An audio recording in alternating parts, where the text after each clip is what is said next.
Antes de mais, bom dia uma vez mais. Quando, semana passada, falava com o pastor da nossa igreja, deste sábado, da mensagem que iria apresentar, a ideia que me veio foi falar algo que servisse especialmente, não só, mas especialmente, para aqueles que têm a mesma idade que eu ou menos.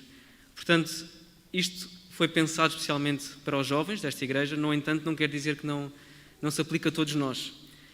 E também não foi combinado com a escola sabatina, com o tema da escola sabatina deste sábado, mas acaba por ser uma continuação daquilo que tivemos a ouvir há pouco. Não vou repetir nada daquilo que foi dito, mas é uma continuação, ao fim e ao cabo. Isto porque esta manhã a mensagem que eu decidi passar, que o Espírito Santo me colocou no coração, não é tanto um estudo bíblico ou alguma mensagem especial, é mais um testemunho pessoal da forma como eu vivo Eu vivo pela palavra. Todos nós temos a nossa maneira diferente de o fazer. Seguramente todos terão as suas coisas especiais que gostam de cumprir. No meu caso, é algo parecido com aquilo que vos vou dizer hoje e faço simplesmente como isso, como um testemunho, não para provar nada, mas apenas para vos passar um pouco daquilo que é o meu testemunho, principalmente, como dizia há pouco, aos jovens. E quando pensei em fazer um testemunho, lembro-me sempre, quando olho para a Bíblia e quero testemunhar um pouco como eu vivo pela Bíblia, lembro-me sempre de uma história que se passou comigo e com o meu pai há cerca de 15 anos. Há cerca de 15 anos atrás, não sei se foi exatamente há 15 anos, mas foi nessa altura, nós estávamos na praia. Estávamos na altura de setembro, outubro, numa altura em que, de facto, o outono chegava em setembro e outubro, ou seja, naquela altura já estava o céu tapado, havia vento, a praia estava completamente imaculada, parecia que ninguém tinha estado ali há um mês atrás. Toda aquela azáfama, toda aquela confusão de há um mês atrás tinha sido completamente apagada. Parecia que éramos os únicos ali há muito tempo. E enquanto jogávamos com a bola, e a bola ia para aqui e para ali, à conta do vento era difícil jogar, mas a bola ia sendo levada para um ponto e para o outro. Ela acabou por parar num sítio em que o que me chamou a atenção não foi a bola em si, mas foi uma coisa a brilhar ao lado da bola. E estava lá uma moeda de 50 cêntimos que estava ali na praia, ou seja, a areia ao ser levada acabou por destapar aquela moeda, pronto, e já tinha feito o meu dia, não é? Parece que é aquela coisa quando a gente encontra, o dia começa a correr melhor. Continuámos a jogar, a bola foi parar a outro sítio e eu acabo por encontrar uma moeda de 10 cêntimos. Garanto que isto aconteceu mesmo.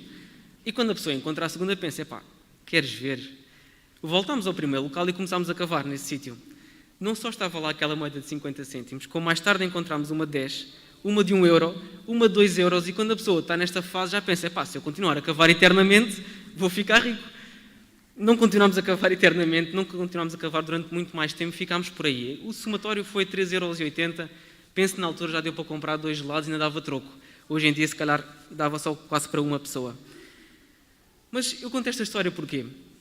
À medida que nós íamos cavando, havia uma certeza que nós tínhamos, não era de quantas moedas iriam aparecer, mas que por mais moedas que encontrássemos, elas seriam sempre dentro das 8 moedas que nós temos. Temos uma moeda de 1, 2, 5 cêntimos e todas as outras, 10, 20, 50, 1 euro e 2 euros. De certeza absoluta que só iriam aparecer esse tipo de moedas. Portanto, essa era a certeza que nós tínhamos. O quantas iriam aparecer, não. E qual é a comparação que eu faço e porque é que eu me lembro desta história quando falo na minha vida com a Bíblia? É porque eu olho para mim como cristão e vejo-me olhar para a Bíblia como se fosse aquela praia. Algo que cada vez mais na nossa sociedade parece que não faz sentido. Ninguém passou ali. É um sítio que se calhar há uns tempos atrás, e falo e lembro-me de quando a nossa igreja adventista apareceu, havia um vigor muito grande e parece que hoje em dia já não faz tanto sentido. Mas a primeira coisa que eu faço quando olho para a Bíblia é pensar o seguinte: Deus não se iria ter enganado. Ele iria saber que iria haver um século XXI, que iria haver pessoas que iriam passar pelas dificuldades, pela tecnologia, por aquilo que nós vivemos hoje em dia, e ele não se iria ter enganado e deixado algumas coisas por dizer que fizessem sentido para o século XXI. Então eu olho para a Bíblia com uma certa fé de que Deus tem algo para me dizer hoje, e não é aquilo que a sociedade possa me dizer, bem ou mal, como me diz, mas a Bíblia tem algo de relevante para que eu possa aprender para aquele dia quando estou a estudar. E o que era o vento naquele dia em que eu estava na praia a jogar? O vento acaba por ser comparável ao Espírito Santo. A forma como nós somos levados para aqui e para ali, a bola era levada e levou-me para a moeda de 50 cêntimos. E o Espírito Santo acaba por ser aquele agente que me leva a ler este texto, aquele texto, e quando estudo a Bíblia, acabo por encontrar coisas que, se calhar, por se eu tivesse ali de uma ponta à outra, não iria ter encontrado. Precisei sempre do Espírito Santo para me guiar desta forma. E, por último, o que é que são as moedas? São os tesouros que nós vamos encontrando, que fazem todo o sentido para nós, se calhar, naquele dia, e se calhar para a nossa vida dali para a frente. Sabem, e eu, como disse há pouco, isto é um testemunho pessoal, eu não faço questão de fazer um testemunho pessoal politicamente correto, é um testemunho pessoal. O que é que eu quero dizer com isto? O tempo que eu demoro enquanto estou a estudar a Bíblia não é um tempo fixo. Às vezes dá vontade de dizer, se fosse 15 minutos por dia já fazia a diferença. Não quero saber do tempo. E não quero saber do tempo nem para menos nem para mais. Deixem-me dizer qual é que é a comparação que eu faço. É com as grandes empresas de hoje em dia. Cada vez mais há esta forma de pensar que quando entramos para uma nova empresa, esteja descansado. Aqui não há horários, só há objetivos. Cada qual cumpre o seu objetivo e tem o seu dia feito. Mas esquecem-se de dizer que se calhar os objetivos são suficientes para encher um mês de trabalho. E, portanto, claro que não há horários, mas não é porque seja menos de 8 horas, é porque seja a mais. Mas quando leio a Bíblia não vou ficar preocupado nem em cumprir as 8 horas, nem que seja a mais, nem que seja a menos. Com isto o que eu quero dizer, e de uma forma eufemística, se eu demorar 1 minuto e o Espírito Santo me tiver dado uma lição num minuto, é essa lição que eu vou agarrar para o resto da minha vida. Eu não estou preocupado com o tempo, para mais ou para menos. E é assim que eu olho, tal e qual como naquele dia em que nós jogávamos à bola, eu não estava preocupado quanto tempo estava a jogar à bola. Era até estar satisfeito com aquele jogo que ali estávamos a ter. Mas o que é que eu encontro? Quais são os tesouros que eu encontro quando olho para a Bíblia? Há pouco tempo terminei um livro espetacular de uma senhora chamada Clara Kramer. Ela era uma judia polaca. Ela viveu na altura da Segunda Guerra Mundial e acabou por contar a história de como sobreviveu à guerra.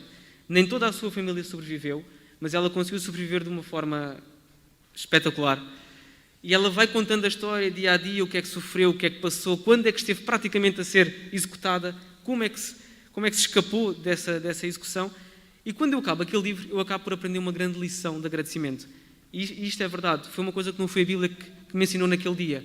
Aquele livro deu uma grande lição de agradecimento e isto são coisas que eu vou encontrando em vários livros. Todos os livros acabam por ter o seu tesouro. Mas acontece que não deixa de ser diferente como na praia naquele dia. Eu sabia que ia encontrar uma moeda de 1 euro, 2 euros, 50 cêntimos, qualquer uma daquelas 8. Não iria encontrar nenhuma diferente dessas. Tal e qual como este livro ensinou-me uma lição de agradecimento, tal e qual como a sociedade me consegue ensinar boas lições. Agradecimento, simpatia, cavalheirismo, tudo isto são coisas que as pessoas conseguem ensinar umas às outras e vai passando de pai para filho, não necessariamente cristãos.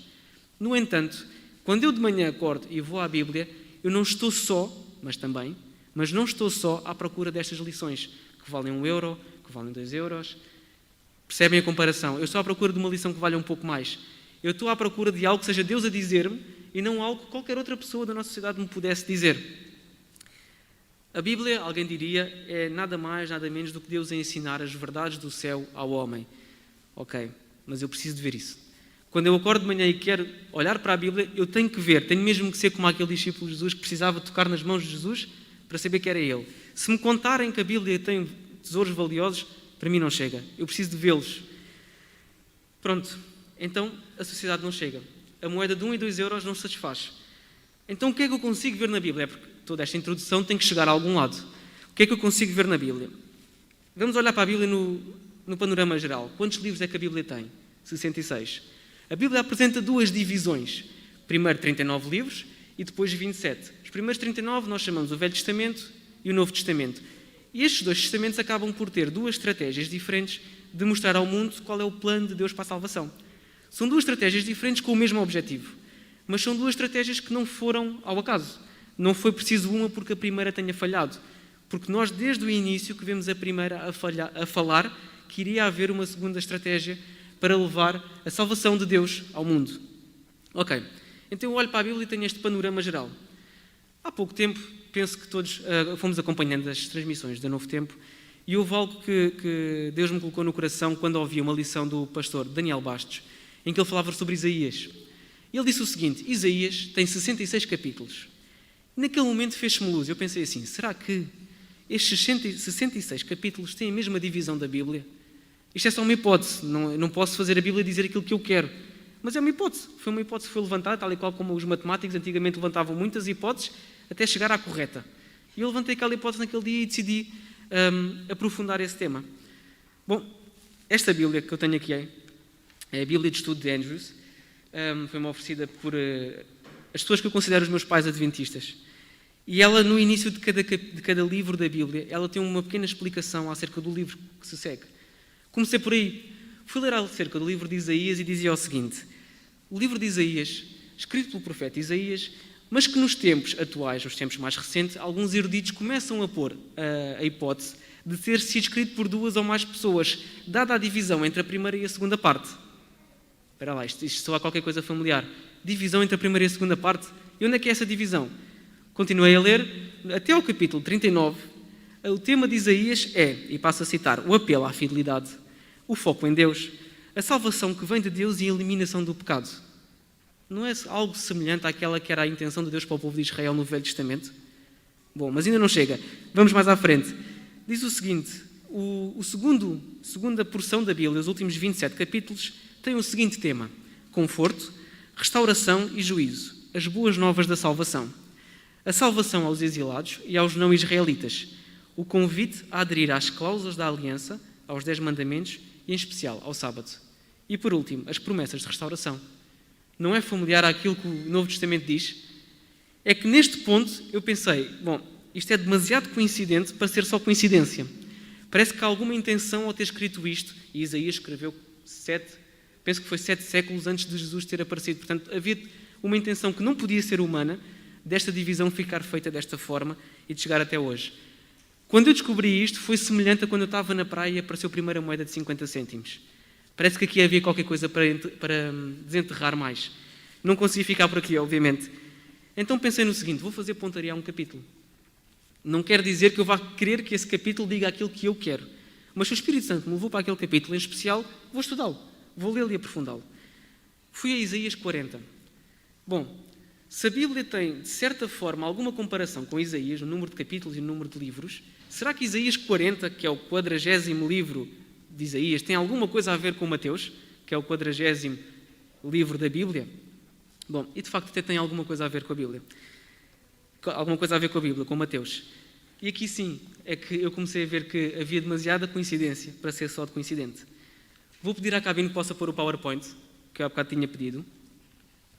Aquilo que nós vamos fazer, eu vou-vos pedir, é para abrirem Isaías 40 e ficarem com a Bíblia aberta em Isaías 40. Mesmo tu que estás aí em casa, abre a Bíblia em Isaías 40. Eu vou falar noutros versículos, de outra parte da Bíblia, mas fiquem em Isaías 40, é o quanto basta, o resto vai aparecer na tela e não precisamos estar sempre para trás e para a frente. A minha intenção era então fazer o seguinte: ler Isaías 40 e ver até que ponto é que eu conseguia perceber que Isaías tinha a noção de um Salvador que viria. Porque ao fim e ao cabo é aquilo que Mateus fala. E não só Mateus. Quando nós falamos de Mateus, temos os 3 evangelhos que o nome técnico é evangelhos sinóticos. Eles vão lado a lado, são paralelos. O que um conta, o outro vai contando. Portanto, vamos tentar mais ou menos ver se a mensagem não é a mesma. Isaías 40, e vamos começar do início. Quando eu li o primeiro versículo, soa logo algo familiar. O primeiro versículo... Já está o PowerPoint? Não. Ok. Vamos começar a ler aqui, pois o PowerPoint, entretanto, já aparece. Aliás, até já apareceu. Os primeiros versículos dizem o seguinte: Consolai, consolai o meu povo, diz o vosso Deus. Falai ao coração de Jerusalém, bradai-lhe que já é fim do tempo da sua milícia, que a sua iniquidade está perdoada e que já recebeu em dobro das mãos do Senhor por todos os seus pecados. Quando a Bíblia começa a apresentar que a luta de Israel, a luta de cada um de nós está terminada porque vem o perdão, quem é que traria esse perdão? A mesma pessoa que foi apresentada em Mateus, Jesus. Quando era anunciado que o perdão estava a chegar, era Jesus que estava a falar. Estes são os versículos que nós falámos e vamos compará-los com Lucas 2, 25 a 26. Não sei se aqui na plateia conseguem ler bem o que ali está. Penso que sim. Lucas 2, 25 a 22 diz o seguinte. Eu vou ter que olhar para ali porque eu não trouxe os óculos hoje. Havia em Jerusalém um homem cujo nome era Simeão. E este homem era justo e temente a Deus, esperando a consolação. Consolação foi a mesma palavra que apareceu há bocado, no início de Isaías 40. Mas a que é que a consolação é comparada? Porque só a palavra consolação não serve. Consolação de Israel. A segunda parte do texto é um texto paralelo ao primeiro, e acaba por ter a comparação. E o Espírito Santo estava sobre ele, e fora-lhe revelado pelo Espírito Santo que ele não morreria antes de ver o Cristo do Senhor. Ou seja, consolação é comparada ao Cristo do Senhor. Temos aqui a prova bíblica de que quando se fala em consolação, não é só soar familiar. De facto, consolação está-se a referir a Jesus. Nós começamos a ver que o livro de Isaías tinha uma intenção clara de olhar para Jesus como o Salvador que aí viria. Mas há mais. Se fosse só isto, era pouco para comparar o capítulo inteiro. Não vamos ler o capítulo inteiro, sejam descansados, mas vamos acompanhando estes primeiros versículos para ver o quão igual é àquela que é a mensagem de Mateus, Marcos, Lucas. O 3º e o 4º versículo dizem o seguinte: voz do que clama no deserto, preparai o caminho do Senhor, endireitai no ermo, vereda a nosso Deus. Todo o vale será aterrado e nivelados todos os montes e outeiros.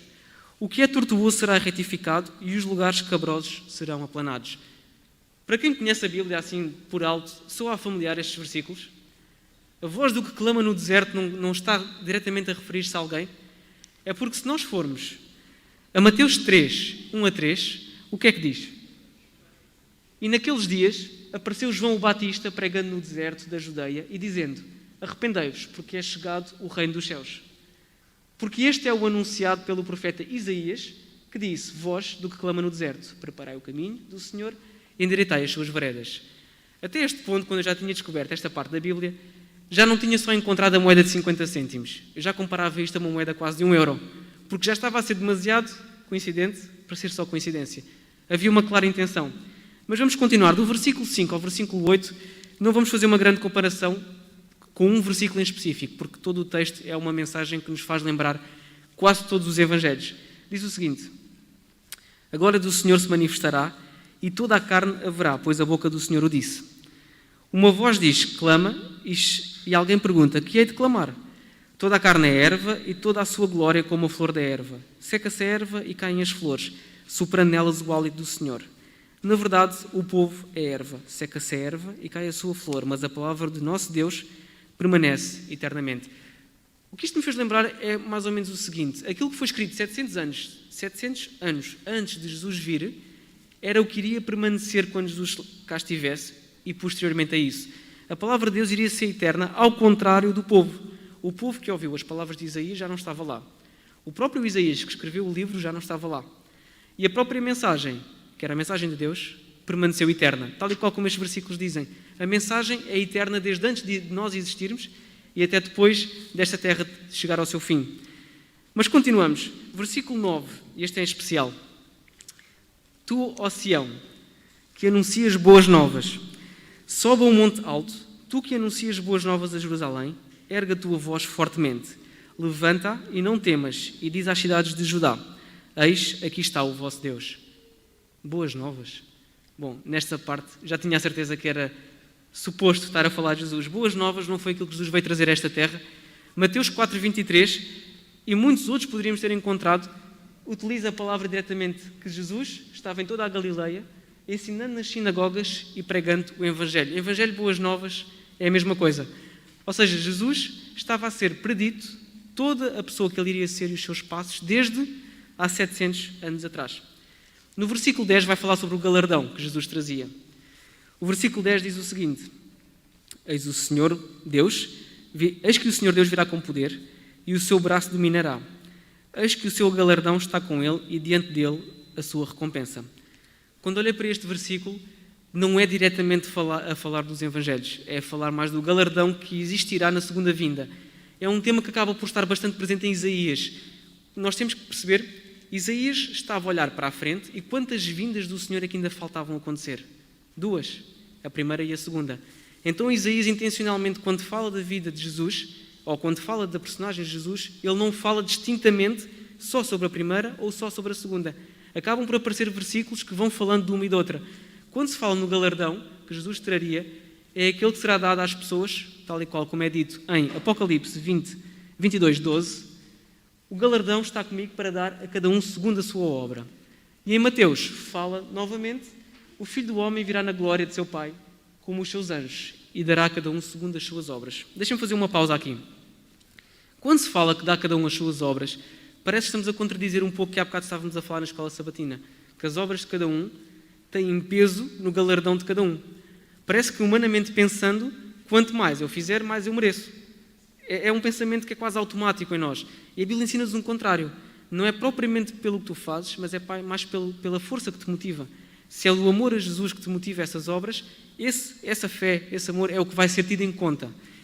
Pensem um bocadinho, como hoje em dia aparecem muitos vídeos no YouTube, sobre pessoas que trabalham com material e põem os vídeos a mostrar o comportamento do material.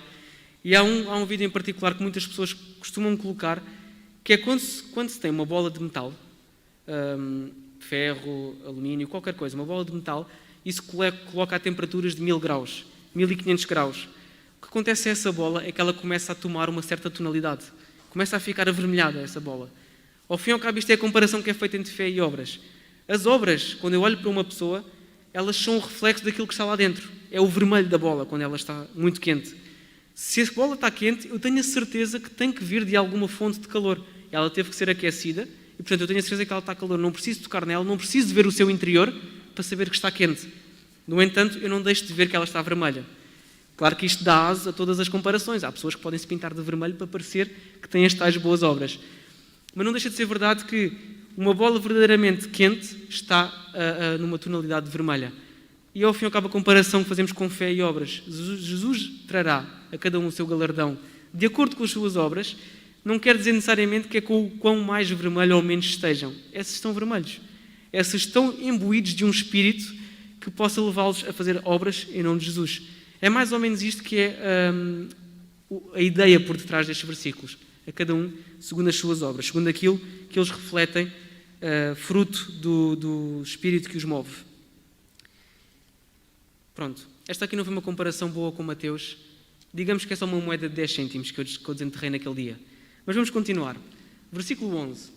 O versículo 11 diz: como um pastor apacentará o seu rebanho. Voltando a falar de Jesus novamente. Entre os seus braços recolherá os cordeirinhos e os levará no seio. As que amamentam, ele guiará mansamente. Jesus, como um bom pastor... Bom, já todos estamos à espera que há um versículo que prove que Jesus era o bom pastor. E de facto há. João 10, 11. João 10, 11 diz-nos: eu sou o bom pastor. O bom pastor dá a sua vida pelos seus cordeiros. Ou seja, Jesus, uma vez mais, refletido diretamente aqui, no livro de Isaías, no capítulo 40. Não vamos ler mais versículos até chegar ao final. Aliás, vamos ler mais um ou dois. Mas neste momento vamos dar um salto. Do versículo 12 ao versículo 24, se até aqui nós estávamos a ver o Jesus do Novo Testamento, o versículo 12 ao 24 vai apontar para o Deus do Velho Testamento. Aquele Deus que é superior a todos os homens, aquele Deus que criou o mundo. Um pouco à semelhança de quando lemos o livro de Jó, e ele faz todas aquelas perguntas a Jó. Tu estavas lá quando eu criei? És tu capaz de ver aquilo que eu fiz? Todas aquelas comparações que nos colocam muito abaixo de Deus e Deus muito acima de nós. Ou seja, vemos que Isaías também teve esta preocupação de falar o Deus do Novo Testamento, que não deixa de ser o Deus do Velho Testamento. Duas estratégias, um objetivo. É isto que Isaías nos está a ensinar. Mas porquê tudo isto? Porquê Deus mostrar-me que é simultaneamente de amor, pequeno o suficiente para caber no meu coração e ser disponível, estar disponível para a humanidade, dando o seu próprio Filho, mas ao mesmo tempo ser o Deus majestoso, cheio de poder, cheio de capacidade de criar, de destruir, de dar vida e de tirá-la. Porquê tudo isto? É porque este Deus, e vamos ver no versículo seguinte, este Deus não está preocupado em mostrar aquilo que ele, só preocupado em mostrar aquilo que ele viria fazer, nem mostrar o quão poderoso ele é para nos amedrontar. Este Deus tem a intenção de, naquela manhã, enquanto eu oro e leio a Bíblia, de falar comigo, diretamente ao meu coração. Deus tem uma intenção específica de chegar até mim e dizer assim: tudo isto para eu te ensinar determinada coisa que vais precisar para a tua vida.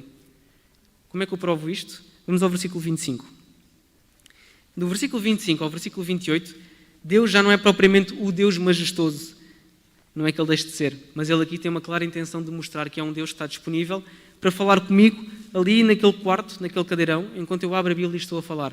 Que está disponível para estar ao meu lado, da mesma forma como esteve ao lado de Daniel, de Moisés, como esteve ao lado de todos estes heróis, que nós achamos às vezes na nossa vida que é muito difícil algum dia nós chegarmos ao nível que eles tiveram. No entanto, isto é algo extraordinário e que me faz cada vez mais ter fé na Bíblia. É que a Bíblia não esteve preocupada em mostrar só as coisas boas destes heróis da fé. Esteve preocupada em mostrar os erros destes heróis da fé. Portanto, a Bíblia foi feita para mim também. Não foi feita só para aquelas pessoas que possam querer procurar a perfeição, mas para aquelas pessoas que possam também ter a plena noção que não são perfeitos.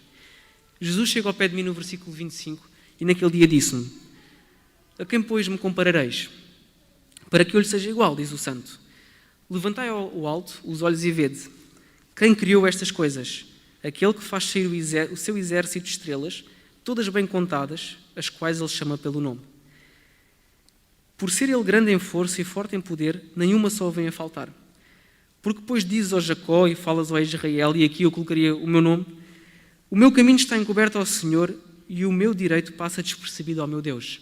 Parece que é naqueles momentos em que nós estamos ou em dificuldade ou a passar por problemas, parece que tudo naquele momento não nos está a dizer nada e parece que a Bíblia naquele momento está tão longe que nunca vai chegar ao pé de mim.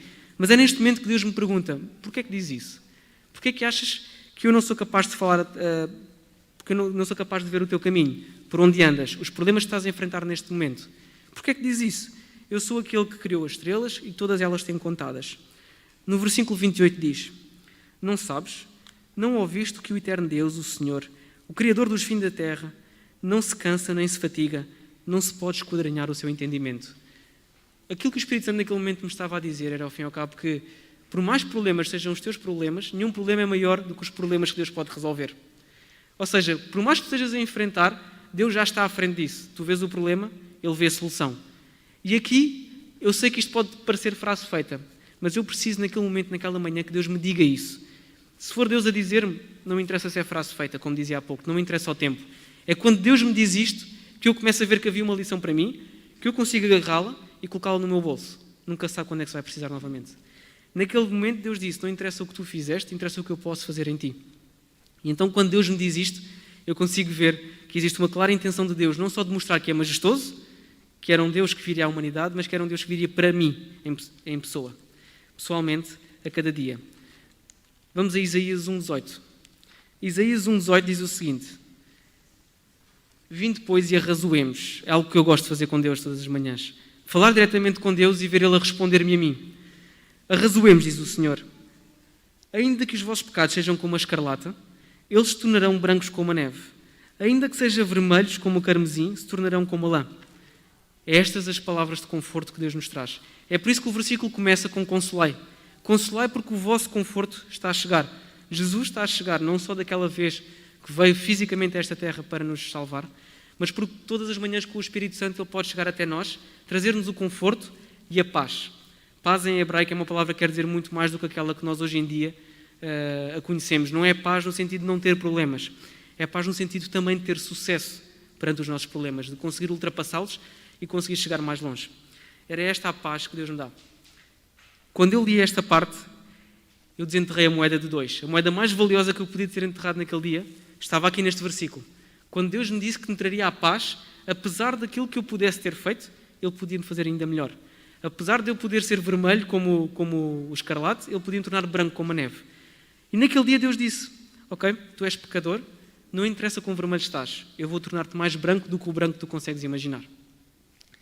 Sabem que Deus, quando fala ao homem, tem uma característica interessante. Quando nós, no dia-a-dia, temos contacto com pessoas que têm um sotaque diferente, nós conseguimos perceber que as pessoas não são de cá. Se eu falo com uma pessoa que vem do Brasil, eu consigo perceber não só que não é de cá, como consigo perceber que é do Brasil.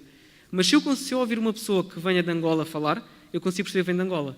Se eu ouvir uma pessoa que vem de Espanha, eu consigo perceber que é um espanhol a falar português, consigo perceber se é um francês, consigo perceber se é um alemão. Se calhar pessoas mais treinadas conseguem distinguir ainda entre línguas parecidas, entre um alemão e um holandês. Consigo perceber se é um chinês a tentar falar português. Ou seja, por mais que as pessoas falem a minha língua, eu consigo perceber de onde é que elas vêm. Deus, quando fala a nós, não só fala a minha língua, como não faz esforço nenhum para esconder de onde vem. Deus não tem intenção nenhuma de falar comigo e eu ouvir português. Ele quer que eu ouça a voz do céu, o sotaque do céu. O que é que eu quero dizer com isto? É que quando naquele dia eu desenterrei as moedas, a de 50 cêntimos, 1 euro, a de 2, eu não ia passar disso. Mas quando eu desenterro os tesouros que estão na Bíblia, eu não fico pela moeda de 2.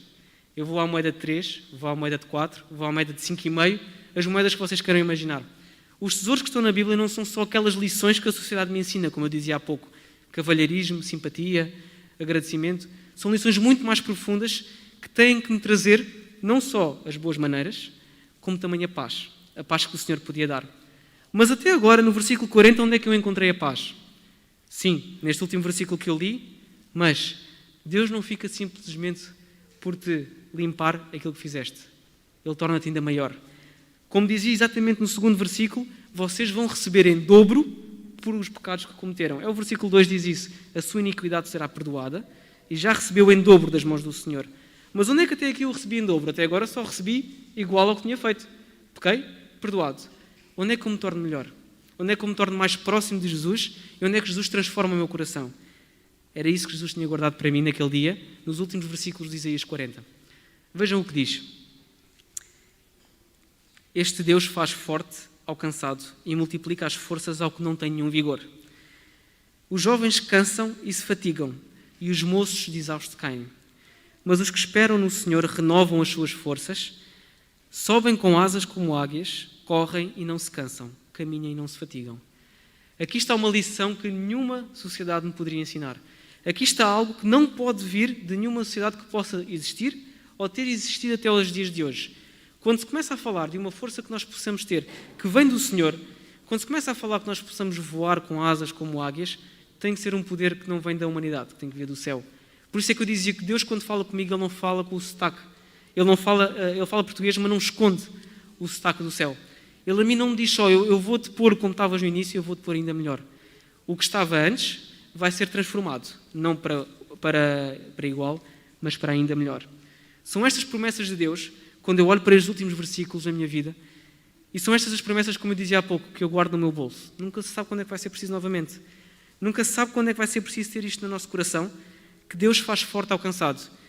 Que quando os meus problemas, quando as minhas dificuldades possam estar num nível tão alto, que Ele simplesmente diz, calma, os jovens cansam-se e se fatigam, mas aqueles que esperam no Senhor vão renovar as suas forças.